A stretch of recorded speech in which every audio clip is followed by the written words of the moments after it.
present G.F. Newman's The Corrupted.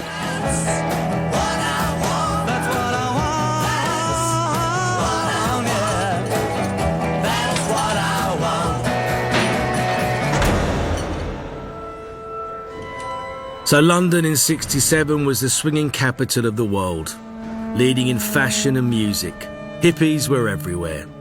Carnaby Street was the mecca for clothes fanatics of both sexes. I have to confess to being one of those. The Glaswegian John Stephen was where I got most of my clobber.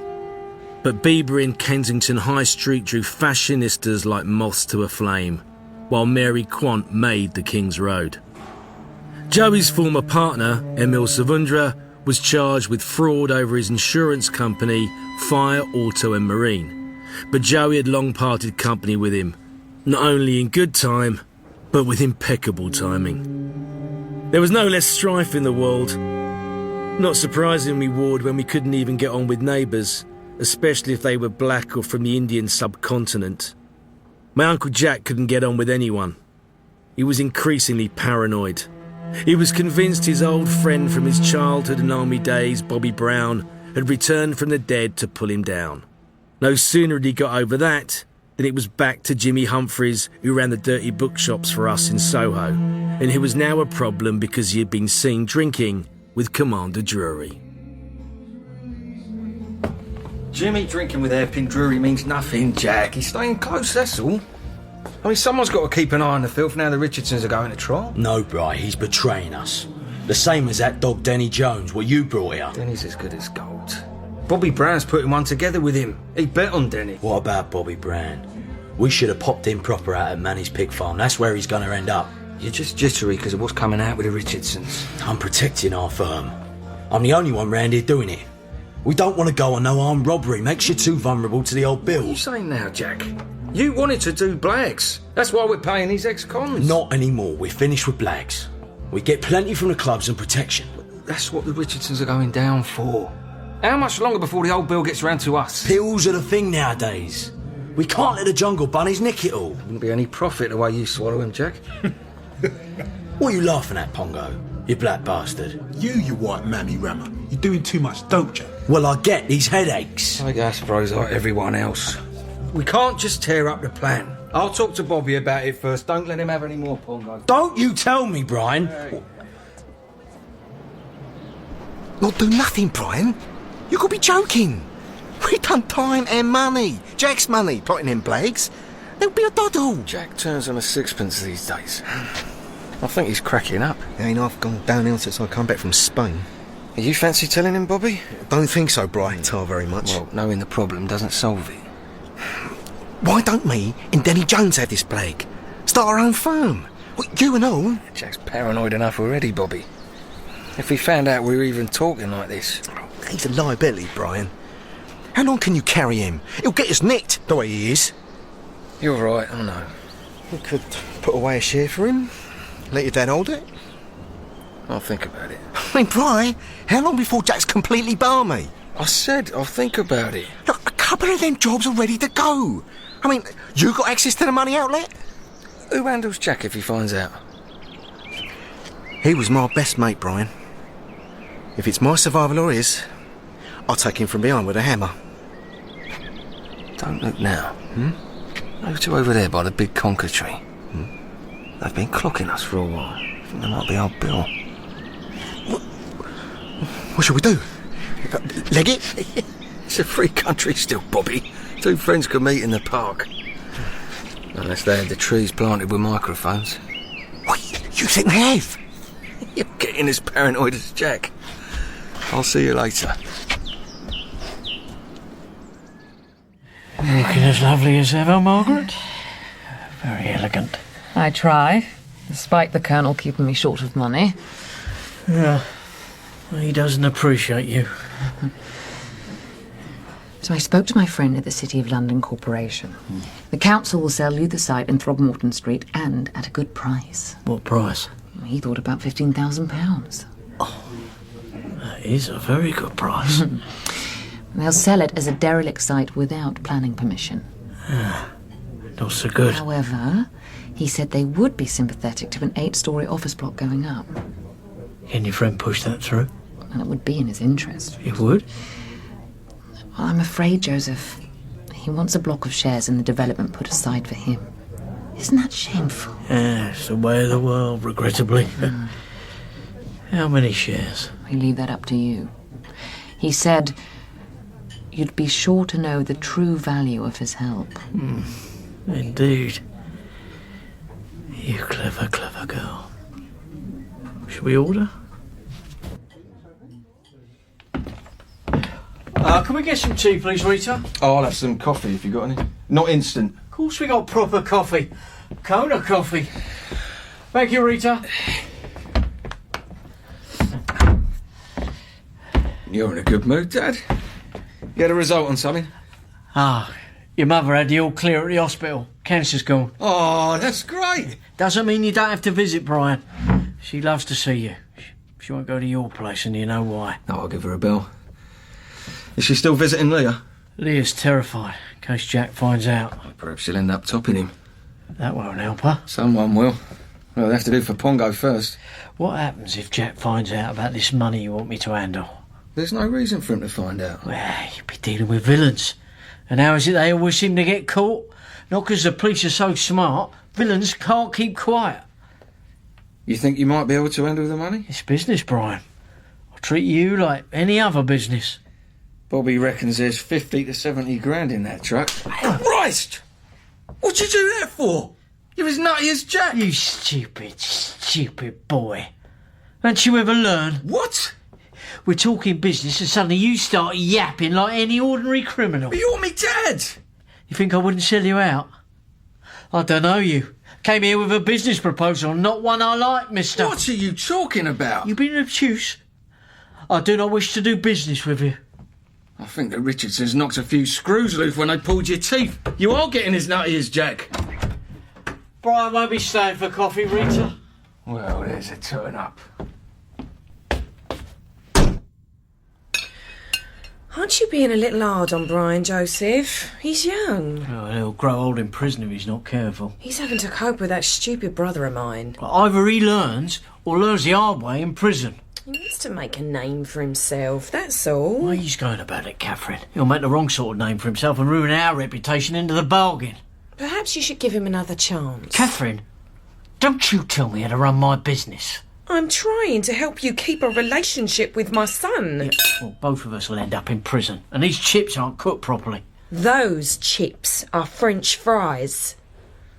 Perhaps Margaret Courtney could do them better. I somehow doubt it. Well, you would know, of course. I don't see how. One of the women at the Conservative Club said she saw you together on 2 occasions. I've seen her several times. About Conservative fundraising. You didn't tell me. Business of a different nature. Property investment. Was she buying a new house? She never said. Nor should you say anything. She's looking for rental income. Inflation running rampant and pound under pressure. She's not in any sort of financial trouble, is she? We're all in trouble, the way Wilson and that Chancellor Callaghan are performing.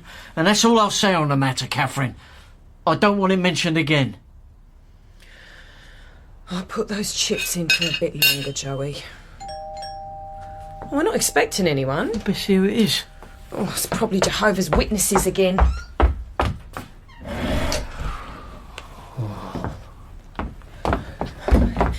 It's the police, Joseph.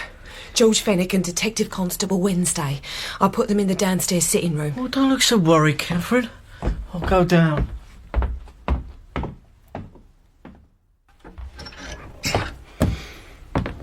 This is unexpected. How can I help you, gentlemen? Mr. Oldman, you may be aware that Charlie Richardson is being held on remand pending trial. I had seen something in the newspaper. When are they going to trial?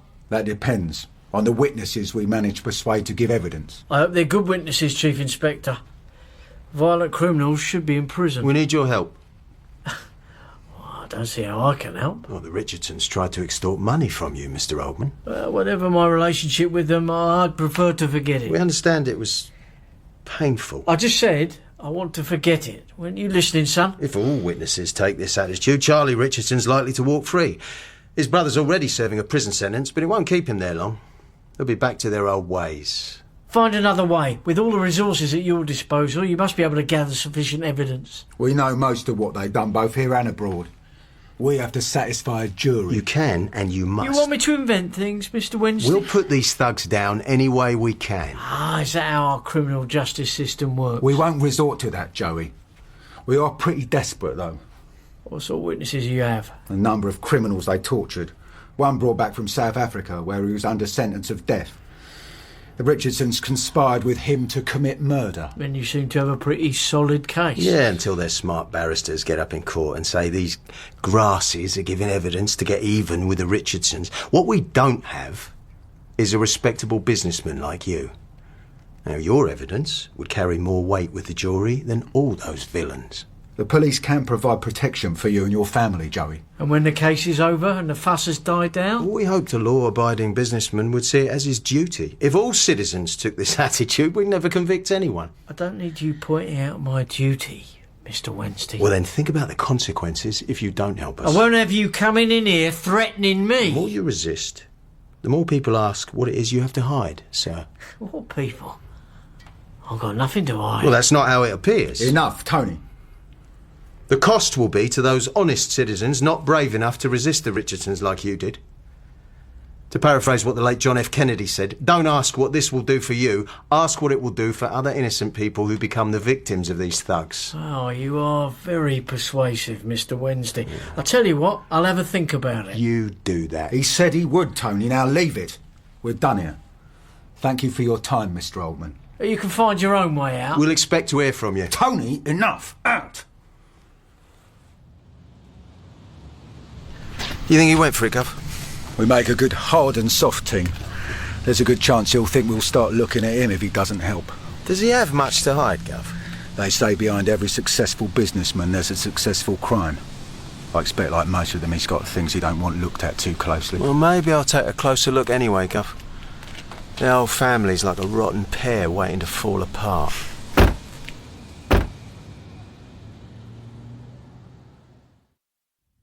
I rather like that suit you're wearing, Brian. May I call you Brian? If I can call you Mr. Turwitt. A good sense of humour as well as good taste in clothes. John Stephen, Carnaby Street. Is that where you got your chalk stripe? Geeves and Hawkes. As to your inquiry about confidentiality, our little bank is governed by the same rules as the high street banks. We never divulge client details or information about their accounts. Can we take it the bank is interested in helping me get my money out of the country? Wilson's currency restrictions are so tiresome. The smart money is on Labour devaluing the pound. Everyone wants their money elsewhere and into another currency. Is this money hot, as they say, Brian? Are you sure it's all right to talk here? A banker's office is like the confessional. Let's say warm. Our charges would be based on that, Brian. Sooner we looked at a set fee. Oh, chip off the old block. I like that, rather. Let's have a drink and talk percentages. Whiskey?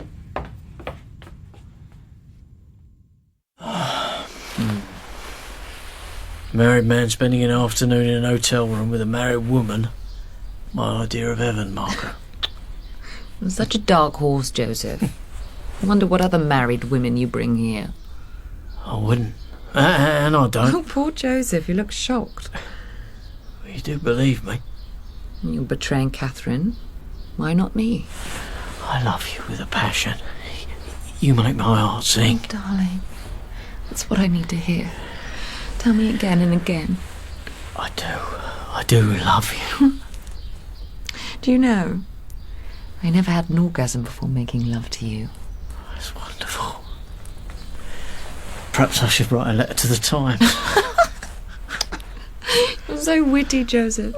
Well, Margaret, I'm not sure I had one either. Oh, now you're teasing me. Certainly not like with you. I thought the Colonel was so distinguished when I married him. Appearances can be illusory. I want to be with you all the time, Joseph. It's not possible. We knew that from the start. I didn't know I'd fall in love with you like this. It's still not possible. If you love me as much as you say, Joseph, we'll find a way. Divorce could be messy. It's so difficult working with Catherine fundraising, knowing it's her going home to you, not me. Let's not do anything hasty. Think this through. You're so clever, Joseph. We'll find a way. I don't want to not see you. That might happen if I give evidence against the Richardson brothers. Has someone threatened you? Only that young policeman. Well, I could have a word with Rab Butler about this policeman. He's a friend of the Commission. Well, that might be a sledgehammer to crack a nut. Perhaps I should give evidence. Not if it would hurt you, Joseph. I don't think there's any physical danger. Well, then what, darling? You have no control of events in court once barristers get going. You're a match for any barrister, Joseph. What about a scandal attaching to the Conservatives? A donor being associated with criminals? If we had no criminal associates attached to the Tory party, there'd be no party. You'll be a hero giving evidence against those thugs. An honest citizen prepared to stand up for what's right. You think so? I'll be so proud, Joseph. People will point to you and say, there goes a brave, honest man. Come here, my brave, honest man. All over the world, tonight, all over the world, you hear a sound of lovers and love. You shouldn't be putting your hands in the water all the time, Cath. You should get a dishwasher. It's a big expense. We can afford it. You're in a good mood. Good bit of business this afternoon. Something that could prove tricky in the long run. Not sure. Would you want to tell me about it? Not yet.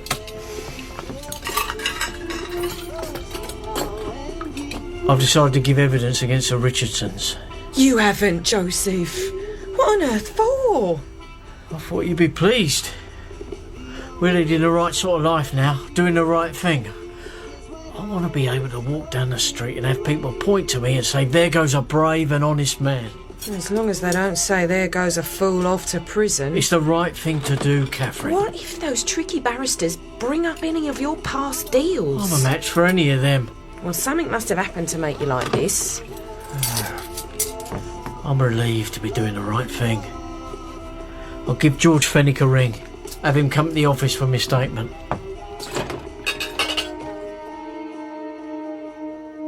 Joey made a statement about the Richardsons torturing him.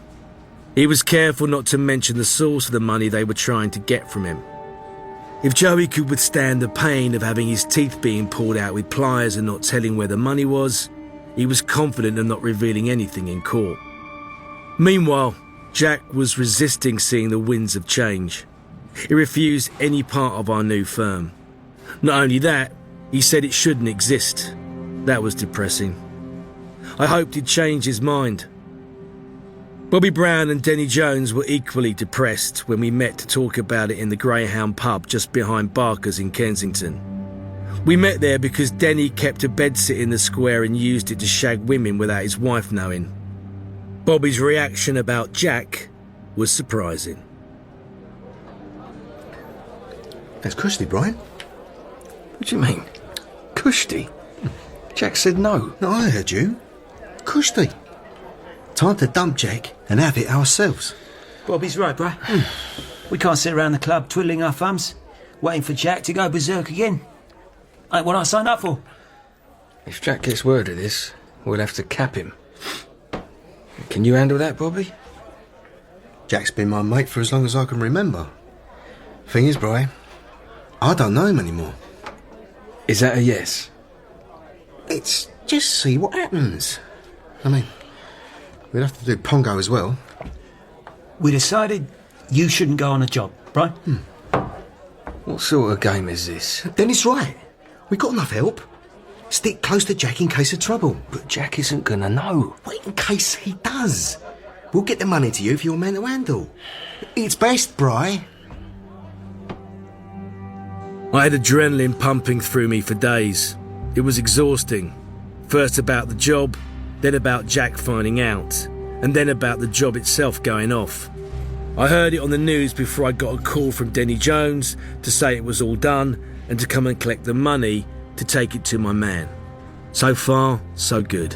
I'd imagined Bobby and Denny pissing off with the money and trying to spend it and ending up nicked. This was a huge relief. I collected the bags in my E-Type and took it straight over to the bank in a holdall, all 72,000. There'll be £21,000 to come when I've cleared the money, Brian. That's what we agreed.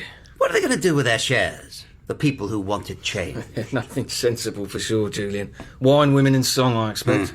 Did any of them think about a pension fund or a house?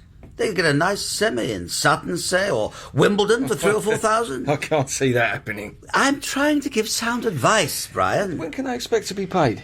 You have to see this like paying a cheque into your bank. It takes about 10 days to clear. 10 days? They'll die of thirst. Well, can I have a draw? I could advance you £1,000 at this stage. That'll do. I presume Jack Braden doesn't know about any of this. Not off. We don't want him involved. Your uncle is becoming a liability. He seems to think his brief exchange with Princess Margaret gets him in anywhere.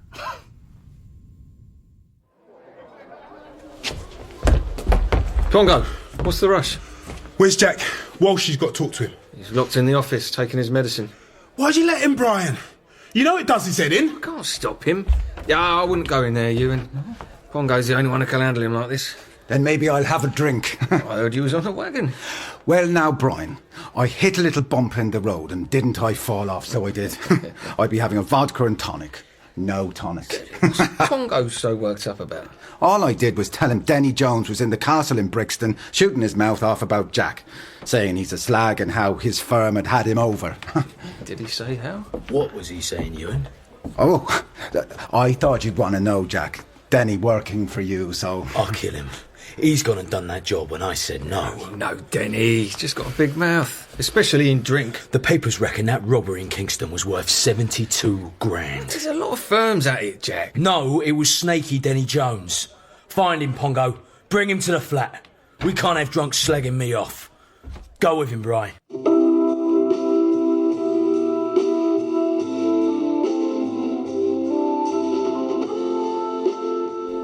What's all this about, Jack, my old cocker? Pongo said you want to talk to me about my future. Got a bit of work, have we? It's about time. You ain't got no future, Danny. I can't trust you. Of course. I'm on your firm, ain't I? Not anymore. Slagging me off. What's the point, Jack? He's drunk. Stay out of it, Bobby. I don't want him mouthing off about me. Bobby's right. Let's all calm down and talk about it tomorrow. There ain't going to be no tomorrow for some of us if he had that Kingston job. What, Donald? 72 grand, like robbing a sweet shop. You had that job without me. Wanker like you couldn't rob my nan's pension. We'll see about that. Oh. What do you do with the money? He's a blagger, Jack. It's what he does. No one asked you, Bobby. I said he didn't want that sort of aggro. Well, what's he to do if not blagging? Sweep up in the club? If I tell him to, and you, Brian, and Bobby. Bollocks! We got all this talent doing nothing. Yeah, well, they can piss off out of it. All of you. We got our own firm. So what do you do with the money? Knocked it out. You was robbed by the fence. Who was it? We'll get a bit more for you. This is my game. I can't ponce off dirty bookshops like you. Jack, it's enough. Jack! Where's the money, Danny? Who fenced it? Leave off him, you maniac! He's on our side! Where's the money? Where? Jack, stop! You're kidding! Get up, you treacherous pig! Enough! Get up! He's gone. You've killed him. Well, he had it coming. What's going on? Get out, Leah! Go back to bed! You've killed that man! Take a sleeping pill! Oh, I can't come in here ever again! You killed that man! Shut up or you'll get a sight! Take him out to the pig farm. Manny will take care of him. Let the pigs have some more grub. Give me a hand, Bobby. Check the hallway, Pongo. It's all clear, Brian.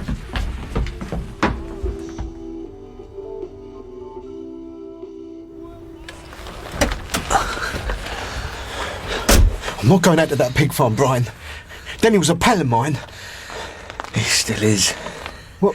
He's not dead, Bobby. He's not? Well, Jack thought he was. That's what he wanted to believe. He thinks he's still got a killer punch. Well, then we better take him to hospital. No. We might call old Bill. I know a good doctor will fix him up. You done brilliant, Brian. Brilliant, son. Jack will go mad and kill a lot of us if he finds out. He better not. I'll see the fence. Try and spring some money, send Denny out to Spain. Yeah, better be soon. We, might have to do something drastic about Jack.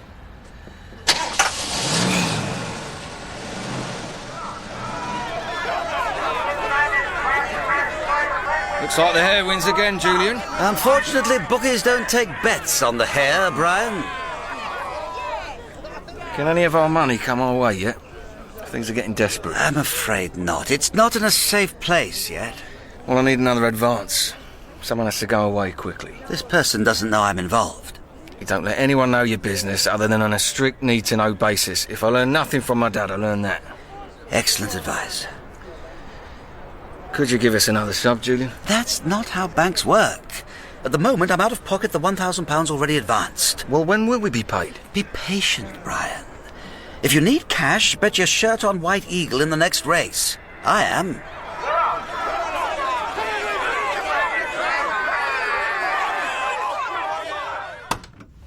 Oh, thank you, Rita.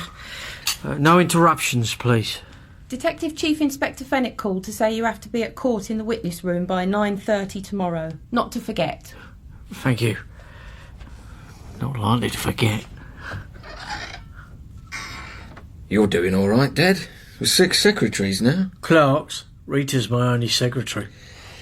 You decided to give evidence against the Richardsons. Unless someone stands up to them, Brian, these thugs will go on burdening society. You like some tea?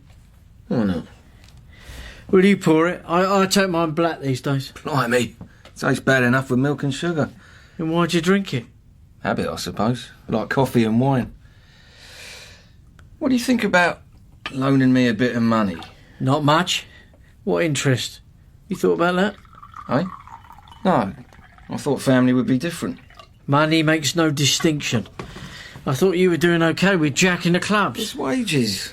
I have a lot of expenses with a flat and a car and clothes. I want to help out a friend who's got to get away. Is he wanted by the police? Jack's his problem right now. Leah told your mother Jack killed a man at his flat. What did Mum do? What could she do? Leah was a bit vague about the details. Jack's under the impression he killed him. This is who we want to send away. Was he one of the robbers of that security truck? It's not hard to deduce, Brian. You came here yakking about a robbery and looking to fence money. It's good you're being more closed up. Much good it did me. Who'd you get to handle the money? Oh, let me guess. That crook, Turwitt. You should be on telly, Dad, reading people's minds. Well, now we've established that, what sort of rate did he charge you? 70% when it clears. What's to clear? When the money's safely out of the country. Did he give you any so far? He advanced me £1,000. Then that, Brian, is all you're likely to see. He can't do that. He can't. He's already done it. What can you do? Go to the police? Did you tell him Jack wasn't involved? He asked me. I told him no. Oh, Brian. It's too much information again. He's got your money and he knows there'll be no consequences. You can't go to the police and Jack won't come after him. The guys who blagged the money might. He'll simply say, I gave all that was due to Brian Oldman. Either that or he'll call the police and say these thugs are menacing him. Who are the police likely to believe? I'll kill him. I'll kill him! No, you won't, Brian. Chalk it down to experience and learn from it. Meanwhile, you should think about your future. With Jack? If there is one. If the Richardson trial goes the way the prosecution hopes, the police will have the wind in their sails. It'll be the Krays next, and after them, your lot. It's time to get out before it's too late, Brian. Easier said than done. The only way I could get out is by giving him up, Dad. It always comes down to that in the end. Is your own freedom worth more than his? Think seriously about the means. Find something that won't involve you with the police. I'd like to call Joseph Oldman as the next witness for the prosecution, my lord. Take the Bible in your right hand and read from the card. I swear by Almighty God to tell the truth, the whole truth, and nothing but the truth. You are Joseph Oldman? Yes, I am. Would you look at the prisoners in the dock, Mr. Oldman, and tell the jury if you recognise any of them? Certainly the two sitting on the extreme right. Would you stand up, please? No, just you two. Remain standing. The others sit down. Do you mean these two men? Can you tell the court who you've identified? Charlie Richardson on the left, his brother Eddie next to him. How do you know these two? I bought some gold off them. A lot of gold. Was this gold stolen, Mr. Oldman? I hope not. If it was, then the Bank of England was involved, because it was certificates authenticated by the bank that I bought. I never actually saw the gold. So it's reasonable to assume these men would have known you were capable of putting together large sums of money. I don't know what they assumed. They did get a large sum of money for their certificates. Was there any other occasion that you did business with Charles and Edward Richardson, sir? None that I want to remember. But you do remember an occasion, Mr. Oldman? Vividly. They pulled out 5 of my teeth with pliers and broke 3 other teeth. Can you tell us what happened, if it's not too painful to remember? It was a night I'll never forget. 15th of April 1966. I was at home watching Steptoe and Son on television. I was alone. My wife, Catherine, was at a fundraising meeting for the cancer unit at St Mary's Hospital, Paddington. The doorbell rang. When I opened the door, Charlie and Eddie Richardson were there. Were you expecting them? I was not. I don't like being interrupted when I'm watching Steptoe and Son. Is it generally known that you watch this comedy programme? I don't advertise the fact, but people of my acquaintance know. Did the Richardson brothers give a reason for their visit? They said they needed to talk to me about some business. And what was that business? None I knew of, but it soon became clear that they were after money. A great deal of money. I told them to go. I didn't have any money to spare. Eddie Richardson turned up the volume on the television. I said, what did he think he was doing? And that's when Charlie Richardson pulled a pair of pliers from his pocket. He said, a little dental work will help you to remember. He actually used those words, a little dental work. I didn't take a verbatim note, sir, but I'm not likely to forget it. They grabbed me and they held me in a chair, forced me to open my mouth and started pulling my front teeth. I could still hear the crunching on the enamel. The pliers slipped several times and cut me bottom lip, so even protesting was too painful. This is obviously upsetting for you, Mr. Oldman. If you want to pause or sit, I'm sure the judge will... It's all right. I'd like to get it over with. It took a lot of wrenching to get the first tooth out. They levered it against the next tooth, breaking that off. And all the time they kept saying, where's the money? Where's the money? Where was the money you owed to Charlie Richardson, Mr. Oldman? I didn't owe him money. I paid the Richardsons in full for the only transaction we did, for the gold certificates. They were in need of money quickly, which I raised and paid them, making a small profit on the transaction. But you sold a lot of metal for them at the London Exchange. 2 barge loads of copper ingots at £38,000. This you failed to pay them, less your transaction fee. That's not true. I've never had any other dealings with either Richardson. What about a businessman called Brian Reynolds? I don't know any businessman by that name, nor have I had any dealings with such a person. Weren't you in fact holding a great deal of money for this person? I don't see how, when I don't know such a person. This was in fact illicit money you were changing for Mr. Reynolds. If that was why I had my teeth pulled out by the Richardsons, I'm more outraged that they got the wrong information. The truth is, you didn't have your teeth removed by 2 of the men in the dock as you claim. I did. Even the mention of their name makes my face ache. In fact, Mr. Oldman, having heard malicious rumours started by enemies of the Richardsons, you sought to take advantage and not pay them the £38,000 you owed them. That's nonsense. I've never owed them a penny, nor anyone else. Never a lender nor a borrower be is my motto. You're not related by marriage to the notorious gangster Jack Braden? Notorious? I don't know.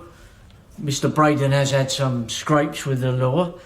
Unfortunately, one can't always choose one's in-laws when getting married. Yet you took advantage of his notoriety to advance your business, did you not?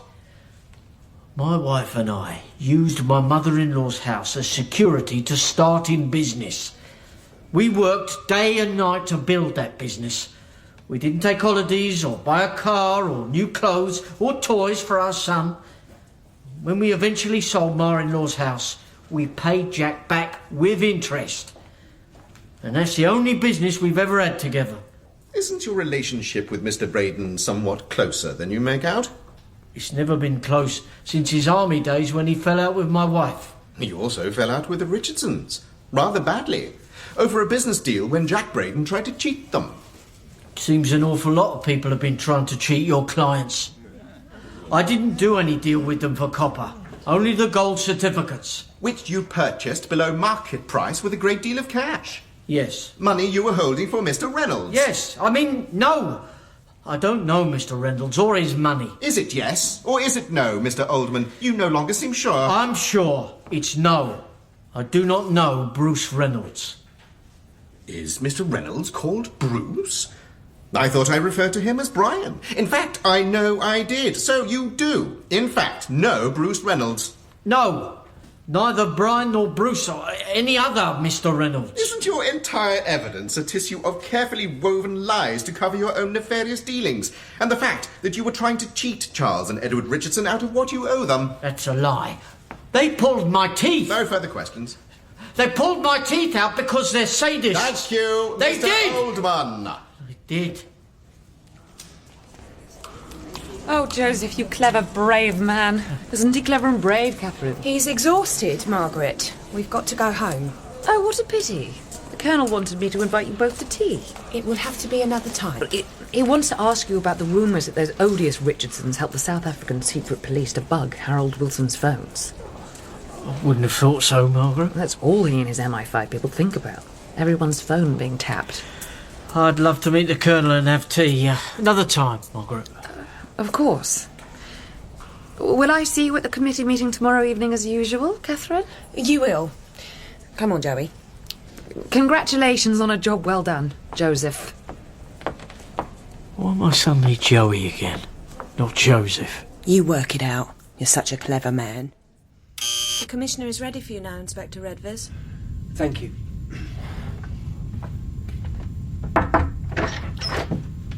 Come in, Redvers. Have a seat. This is Assistant Commissioner Westbrook. You know Superintendent Slipper? Yes, sir. Do you know why we're here at 9 o'clock in the evening? It's not because we're workaholics. We've scored a great success with the Richardsons being found guilty of extortion and grievous bodily harm. Personally, I think 25 years wasn't long enough. Now we move on. The Krays and the Braden gang. I understand from Superintendent Slipper you're related to Braden and his sidekick, Brian Oldman. It's something I tried to keep quiet about, Sir John. You're an exceptional policeman, Redvers, and a lawyer. The job needs more like you. I like the job, sir. Tell me why these gangs survived so long. Be frank, man. Only be one reason, Sir John. Corrupt policemen protect them. The very idea leaves a bad taste in my mouth. What's your solution? Hand-picked detectives examining the records of all officers who've ever been in contact with these gangs. You were part of such a team. Why didn't that work? Detectives got tainted by the coppers they work with. Do you have evidence of that? No, Commissioner. It wasn't my place to look. It's the duty of all police officers to report wrongdoing, Redvers.